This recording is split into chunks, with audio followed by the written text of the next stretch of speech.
Éric Gibaud, ericgibaud.com, et aujourd'hui on va visiter un studio photographique ici à Valence, en Espagne, Photo Valencia, et je vais te parler un petit peu de ce qu'on trouve dans un studio, ce qu'on peut y faire, comment c'est une installation et tout ça, parce que beaucoup de gens ont la curiosité de comment ça se passe dans un studio, donc on va regarder ça. Alors avant, en plus de dire merci à Juan de Photo Valencia, on va dire merci à mon sponsor Arvia, écoledephotographie.com, qui permet de te former à la photographie à distance, donc par internet. Mais il n'y a pas que la théorie, il y a aussi de la pratique. Mais je te raconterai tout ça en fin de vidéo. Je te dis cependant 3 points très importants. Le premier, si tu t'inscris à leur formation de ma part, tu recevras un bouquin épais comme ça avec 350 conseils photo. Le deuxième point, si tu allais te financer par CPF, compte personnel de formation, et tu voulais faire la formation une fois à la retraite, inscris-toi avant de partir à la retraite, qu'on ne peut plus s'inscrire une fois à la retraite, il faut s'inscrire avant de partir à la retraite. Et le troisième point, la loi sur le CPF a changé. Il n'y aura plus de financement jusqu'à 100%, sauf pour les demandeurs d'emploi, mais la loi n'est pas encore appliquée. Donc l'important, c'est que tu t'inscrives au plus vite, parce que ce qui va compter, c'est la date d'inscription et non pas la date à laquelle tu commenceras la formation. Mais je t'explique tout ça en fin de vidéo. Je te laisse leur téléphone qui est gratuit, leur site web, leur email et aussi un lien vers leur forum photo qui est complètement gratuit, qui est en français. Je t'invite à t'y inscrire et participer. Allez, c'est parti. Alors, nous voici dans le studio. C'est quand même un truc assez impressionnant. Un appareil Canon. Non, c'est une blague. Donc là, on va voir un petit peu ce qu'il y a, les éléments. Donc ça, c'est un studio. On voit la longueur. Je vais expliquer un petit peu tout ce qu'il y a. Alors, c'est important, quand on travaille dans un studio, on travaille comme ça, en longueur, pas sur les côtés. Beaucoup de gens ont un peu de mal parce que quand ils viennent de l'extérieur, ils sont un peu perdus. Ah, je ne peux pas mettre sur le côté. Ben non, sinon on voit d'autres éléments. Donc, je vais te raconter un petit peu les différentes zones d'un studio, les éléments qui s'utilisent. Alors là, on a sorti un petit peu de tout pour que tu vois, mais bon, voilà, on va raconter tout ça. Continuons. Alors là, on va voir des informations techniques sur ce studio, mais pas seulement ce studio, je vais dire un petit peu quels sont les éléments minimum, les tailles minimum pour avoir un studio. J'ai eu peur, il a mis un singe. Mais c'est quoi ça? C'est moi. Il m'a mis là sur son écran de contrôle, qui est énorme d'ailleurs. Alors, il y a deux trucs, c'est ce qu'on appelle la longueur utile et la longueur. La longueur, ça serait un petit peu la taille de l'immeuble. La longueur utile, c'est depuis le mur jusqu'où tu peux mettre l'appareil photo au maximum. Celui-ci fait 11 mètres de long. Ça veut dire qu'avec un 135 mm équivalent full frame, eh bien, plein format, tu dis comme tu veux, eh bien, tu vas pouvoir faire un corps complètement entier. Si tu utilises un 85 mm, qui est aussi une focale habituelle pour faire des corps entiers, il te faudrait minimum 6 à 7 mètres de long. À partir du moment où tu vas être plus proche, puisque tu es obligé d'utiliser un grand angle parce que ton studio est trop court, le fait d'être plus proche change la perspective et c'est ce qui déforme les gens. Beaucoup de gens ne comprennent pas ça, ils pensent qu'un grand angle ça déforme les gens et c'est pas ça. En fait, c'est la distance à laquelle tu es de cette personne pour remplir le cadre de ta photo. Si tu prends un 35 mm, tu te mets à 11 mètres, quand tu recoupes, tu vas voir que les gens ne sont pas déformés. Par contre, si tu te mets à 2 mètres, oui, ça sera le cas. Après, la hauteur ici, c'est 3,60 m. Alors, 3,60 m, c'est vraiment pas mal, puisqu'on essaie toujours de simuler l'éclairage qu'on trouve dans la rue, le soleil, le réverbère, tout ça. Donc, il faut que ça vienne du haut. On voit la taille des softbox, ça prend de la place. Donc, le grand minimum, c'est 2,50 m. Et souvent, à partir de 3 mètres, c'est quand on commence à être à l'aise. Donc là, il y a 3,60 m qui est vraiment nickel. La largeur, celui-ci fait 5 mètres de large. Mais attention, quand on utilise des fonds papier, le standard est de 2,75 m. Donc, on n'est pas obligé d'avoir un studio beaucoup plus large. C'est quand même plus pratique pour passer sur les côtés, tout ça, ou poser des choses sur les côtés hors du champ de travail. Mais bon, minimum, ça sera 2,75 m, à moins de recouper ton papier. Mais si tu prends des fonds papier ou fonds vinyle qui font 2,75 m de large, tu n'as pas le choix. Donc voilà, ça serait le minimum. Voilà. Donc, je vais te montrer les éléments et tout ça. Mais si tu voulais un studio et pouvoir travailler vraiment à l'aise, ça serait la taille idéale minimum. Voilà. Alors, quel matériel est utilisé? Alors d'abord la peinture. L'idéal d'un studio, ça serait qu'il soit complètement peint, sauf la partie où on fait la photo, en gris neutre, 18%. Mais c'est extrêmement rare, d'abord parce que la couleur passe avec le temps et tout ça. L'habituel, c'est avoir les murs qui sont blancs. Et le plafond, l'idéal, c'est qu'il soit noir pour éviter qu'il renvoie de la lumière de manière non volontaire. Parce que quand c'est sur les côtés, on peut toujours mettre un panneau noir pour couper la lumière. Mais quand ça revient du plafond, c'est pas évident de mettre une planche en haut. Voilà. Donc le plafond noir, c'est vraiment pratique. Après, si on regarde le sol, ben, le sol normalement et le mur du fond et du côté sont blancs, ou des deux côtés sont blancs. Alors, on ne le voit pas bien là-bas, mais dans le fond, il y a ce qu'on appelle un cyclorama, donc un sans fin, c'est-à-dire que ce n'est pas un angle, c'est pas un mur qui fait un angle droit, mais simplement c'est légèrement courbe, comme ça. De cette manière, quand on fait la photo, sur ta photo, tu ne vas pas voir une rayure dans le fond. Simplement, ça occupe tout. Voilà. Après, le support des systèmes d'éclairage. Ben, ça peut être des pieds de flash, comme ça, là, on voit un pied de flash, mais ça peut être des systèmes de rails au plafond. Alors, les deux ont leur avantage et leur inconvénient. Le gros avantage des rails, ben, c'est rien par terre, tout descend du plafond, donc on peut les monter et les descendre sur des accordéons, tout ça, c'est très pratique. Inconvénient, ben, si ce n'est pas ton immeuble, il faut peut-être faire des installations en dur et après, ça peut être un problème. Quand tu vas rendre les lieux ou quelque chose comme ça peut être plus problématique. L'avantage des pieds, ben, c'est rapide à monter, c'est tout simple et tout ça, mais l'inconvénient, c'est que tu as ça dans les pattes, il y a les pattes dans les pattes, si on peut dire, donc ce n'est pas forcément aussi pratique ou faire passer l'appareil photo, donc ça peut être plus problématique. Il n'y a pas de solution universelle, ça dépend vraiment de ton budget, ce que tu préfères.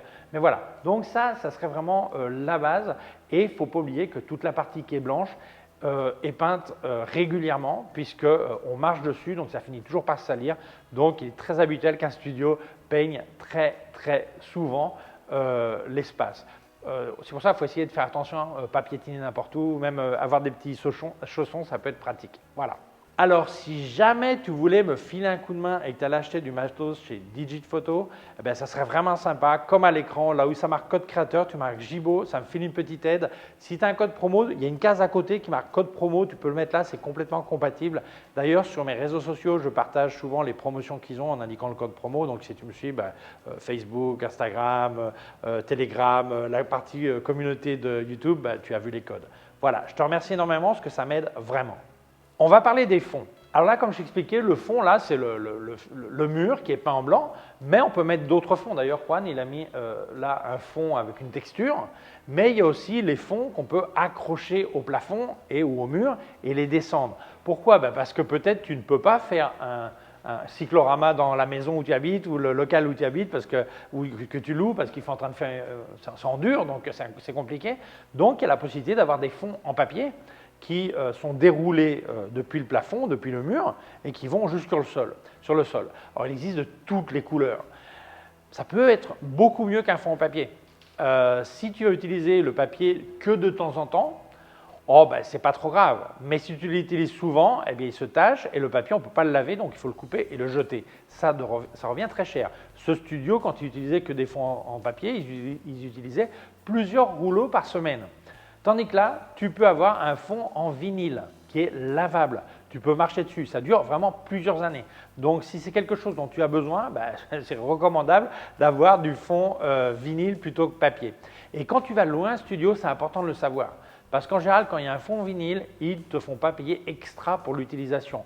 Par contre, quand c'est un fond papier, ils te font payer le nombre de mètres de papier qu'ils ont utilisé parce qu'une fois qu'il est taché, il n'y a plus rien à faire avec le papier, ce n'est pas lavable. Voilà. Donc, c'est important de le savoir.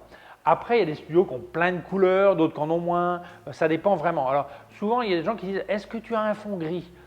Alors, un fond gris, c'est aussi simple que de ne pas éclairer un fond blanc et il devient gris, voire jusqu'à noir. D'où l'importance d'avoir une grande distance. Plus tu vas être loin du fond, plus il va y avoir une chute de lumière, plus tes lumières vont être loin du fond, plus il va y avoir une chute de lumière importante, donc le fond sera directement beaucoup plus foncé que si c'était du blanc. Voilà. Mais bon, ça c'est quelque chose d'important, une décision importante à prendre, aussi bien au niveau de la location qu'au niveau de l'achat. Si tu vas louer, ça revient moins cher normalement un studio qui utilise du vinyle qu'un qui va te faire payer le papier que tu vas dépenser.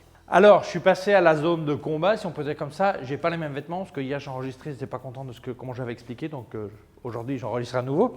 Alors là, j'ai demandé à Juan qu'il me sorte tout le bazar. Là, j'ai même une table pour faire des natures mortes, photos de produits, choses comme ça. Alors le reste, t'imagines, parce que je trouvais que c'était intéressant ça, parce qu'en fait le reste, si tu regardes, c'est le sans fin, c'est le fond blanc, enfin tu as imaginé. Donc, dans un studio, il y a souvent des choses qu'on oublie de demander, qui sont inclus ou qu'on peut louer, mais au moins ils les ont. Mais un truc tout bête, hein, un flashmètre par exemple. Alors tout le monde n'utilise pas de flashmètre, mais ceux qui aiment un flashmètre mais n'en ont pas un, c'est bien que le studio puisse t'en louer un ou t'en prêter un. Déjà, ça vaut 250 € à peu près minimum. Donc, ça t'évite de faire l'achat. Imagine, tu fais de la photo de produit, tu veux une couleur exacte. Eh bien, par exemple, là, il te passe un color chart pour vérifier que les couleurs sont OK. Alors, tu dis, moi, je fais énormément de photos de produits. Ça vaut le coup que tu en achètes un, que tu en aies un à toi. Mais imagine que c'est qu'une seule fois. Tu vas dépenser plus de 100 € pour une seule séance produit. Ça n'a pas beaucoup de sens, tu vois. Et là, des trucs tout bêtes, par exemple, le fait qu'ils aient une colonne professionnelle pour mettre l'appareil photo dessus va te permettre d'avoir un cadrage fixe. Alors, tu pourrais mettre un trépied, mais ce n'est pas la même chose. Là, tu peux t'asseoir dessous, c'est vraiment pratique pour avoir vraiment toujours le même cadrage et tout ça. Donc, ça a l'air tout bête, mais le fait d'avoir une table de nature morte que tu peux éclairer depuis le haut, par derrière, par dessous, ça va te permettre d'avoir une qualité extraordinaire à tes photos de produits. Donc, si tu fais un catalogue que de temps en temps, tu vas acheter un truc comme ça pour mettre chez toi. Ça n'a pas trop de sens. Donc, quand tu vas louer un studio ou quand tu pensais acheter du matos pour faire ton propre studio, c'est important d'analyser tes besoins. Alors, par exemple, là, tu as les V-Flat. C'est pour couper le reflet de la lumière, mais si tu le mets dans l'autre sens, au contraire, ça renvoie la lumière, de l'autre côté est blanc. Là, ils ont le flash, plein de modificateurs. Ici, tu as ce qu'on appelle les drapeaux pour couper ou renvoyer la lumière. C'est plein de choses qui font qu'un studio peut être intéressant. Alors, si tu devais acheter tout ça, bonjour quoi. Mais si tu vas le louer, c'est important de demander ce qu'ils ont. Les 3/4 des gens ne pensent qu'à l'éclairage et oublient de demander tous ces petits accessoires qui, quand tu commences à additionner, ça coûte une fortune. Alors, si on parle des flashs, par exemple, ce studio, ils ont 39 flashs, ce qui est du délire complet, tu n'as pas besoin de 39 flashs. Mais il y en a qui veulent monter 2 sets par exemple, surtout si tu fais des trucs comme ça, tu peux avoir 2 éclairages séparés, puis pendant que quelqu'un est en train de préparer les autres natures mortes, tu es déjà en train de faire la photo de l'une. Donc avoir des éclairages séparés, ça peut être très intéressant. Bon, etc., etc. Alors on va parler des flashs. Un truc qui est important, beaucoup de studios essaient de faire, pour des raisons de marketing, mettre en avant une marque très connu de flash. Moi, je pense particulièrement à Profoto. J'ai rien contre Profoto, mais souvent, tu vois des studios qui disent non, on a des flash Profoto. Tu les contactes, ils ont 1, 2, peut-être 3 flashs Profoto. Même souvent, il y en a beaucoup qui n'en ont que 2. Ah ouais, mais j'ai besoin de 4 flashs pour l'éclairage. Ils disent ah oui, mais on en a d'autres marques aussi, tu peux les mélanger. Ouais, mais le problème, c'est que ça ne va pas être la même température de couleur. Résultat, ça va être un bazar dingue pour équilibrer les couleurs correctement en post-production. Si tu as un éclairage plus froid d'un côté, plus chaud de l'autre, quand tu vas éditer la photo, où va être la frontière? C'est impossible. Donc, c'est important de ne pas te faire, on ne peut pas mieux dire, te faire éblouir par la marque des flashs. Simplement, c'est important de savoir ce qu'ils ont au total et surtout que ce soit des modèles qui vont marcher ensemble correctement. Vaut mieux une marque peu connue ou très connue, mais que ça soit tous pareils, qu'un mélange de flashs. Par exemple, ici, ils ont tous les flashs pareils. Mais c'est de même manière, si toi, tu achètes des flashs pour toi, ne mélange pas les marques. Et dans une même marque, quelquefois, ne mélange pas les modèles parce que tu n'auras pas la même température de couleur. Donc, quand tu vas louer un studio, c'est très important de poser toutes ces questions. Par exemple, des trépieds, ils ont une dizaine de trépieds ou une quinzaine de trépieds. Des pieds de flash comme celui qu'il y a là-bas, ils en ont un paquet aussi, des girafes, des machins et tout ça. Donc, c'est très important de toujours t'informer sur le matos dont ils disposent. Qu'est-ce qui est inclus dans le prix? Qu'est-ce qui n'est pas inclus? Ou qu'est-ce qui est louable séparément? Parce que ça peut t'intéresser de payer 5 € de plus pour avoir un FlashMed, par exemple, et être sûr que c'est correct, ou le chart. Donc, toujours s'informer sur le matos réel qu'a un studio. Alors, ce studio a énormément de matos, beaucoup plus que tu aurais probablement besoin. Mais il y a un avantage. Si on parle des modificateurs, ils ont des octogonales, des rectangles, des strips et tout ça. Imagine que, alors pour eux, c'est indispensable parce que suivant le client qui va louer le studio, il veut peut-être un type d'éclairage ou un autre et tout ça. Mais pour toi aussi, parce qu'imagine que tu fais des photos avec un client ici, et demain, tu fais un autre client, ou dans une semaine, un autre client. Tu ne veux peut-être pas le même éclairage. Si c'était ton propre matos que tu avais acheté chez toi, probablement tu vas avoir 2, 3 boîtes à lumière maximum, peut-être même qu'une. Donc, tu vas toujours ou souvent avoir un éclairage très similaire. L'avantage de louer un studio, c'est que tu vas pouvoir essayer des nouveaux trucs, changer le type d'éclairage et tout ça. Donc tout ça, c'est très important. Quand tu vas louer un studio, demande toujours un genre d'inventaire de ce qu'ils ont. Les coûts, évidemment, parce qu'il y en a qui te font payer même pour respirer, et il y en a d'autres, au contraire, qui t'incluent tout dans la location. Voilà. Allez, je sais, tu es en train de pleurer, tu veux voir ce fond sans fin, ce cyclorama. Ben alors là, il n'est pas complètement éclairé, donc tu vois peut-être une rayure et tout, mais c'est les ombres qui sont projetées en fait. Et en fait, ben là, c'est courbe, donc dès que tu éclaires, ben, on ne voit plus de rayures par terre, ça fait une courbe complète, voilà. Alors, un autre espace qui est important dans un studio, c'est l'endroit où je peux me friser les moustaches ou se maquiller, se démaquiller, s'habiller, se déshabiller, se changer de vêtements. Alors, quelquefois, les espaces sont séparés, la partie se changer ou pas.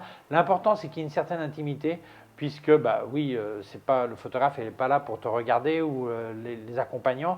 Donc, c'est important qu'il y ait un espace pour que la personne puisse être tranquillement en préparation pour ensuite sortir sur tes photos. Voilà.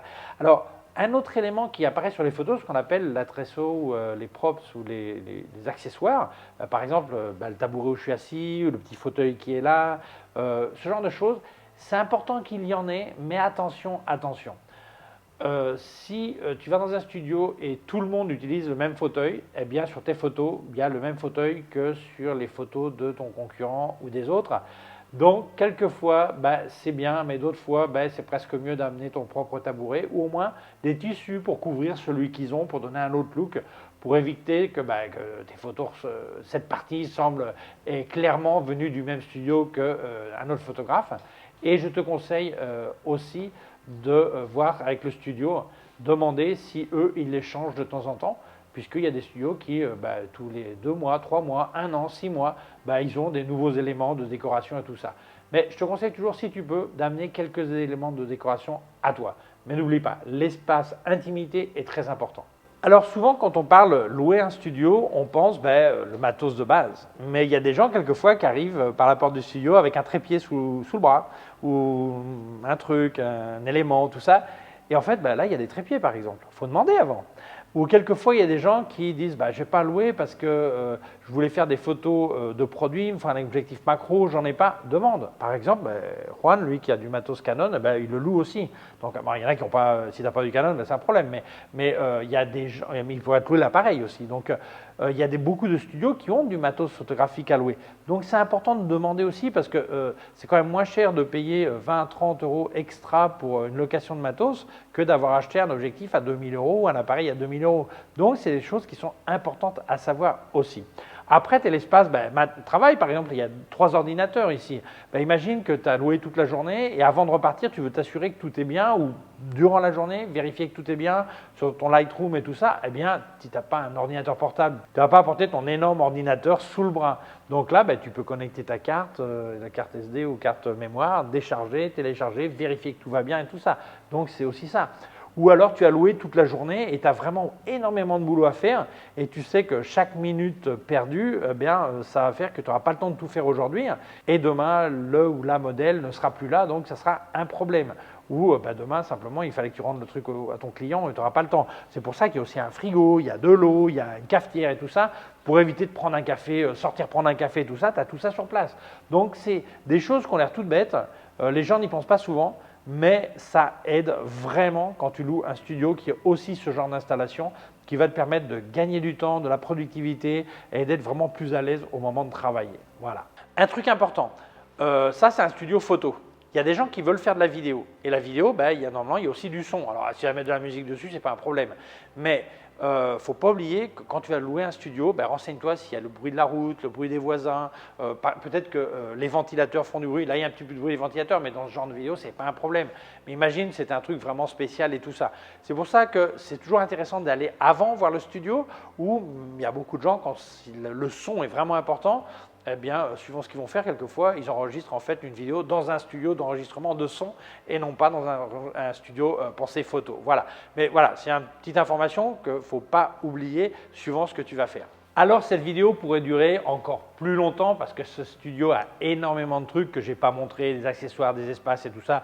Il y a une salle de réception, par exemple, l'entrée, pas une réception pour une fête, mais l'entrée, la réception, c'est très utile. Par exemple, si le propriétaire du studio reçoit la visite d'un client potentiel et toi, tu es en train de faire des photos et c'est quelqu'un de connu qui ne veut pas savoir que tu fais des photos ou tu es en train de faire du boudoir ou des trucs comme ça, c'est bien qu'il y ait une séparation entre les visites au studio avec l'espace de travail. Donc, c'est plein de choses comme ça. Donc, c'est là que tu vas te rendre compte qu'un studio, c'est vraiment pratique quand tu travailles en intérieur. Évidemment, si tu fais de l'extérieur, ça n'a rien à voir, voilà. Mais donc, c'est important.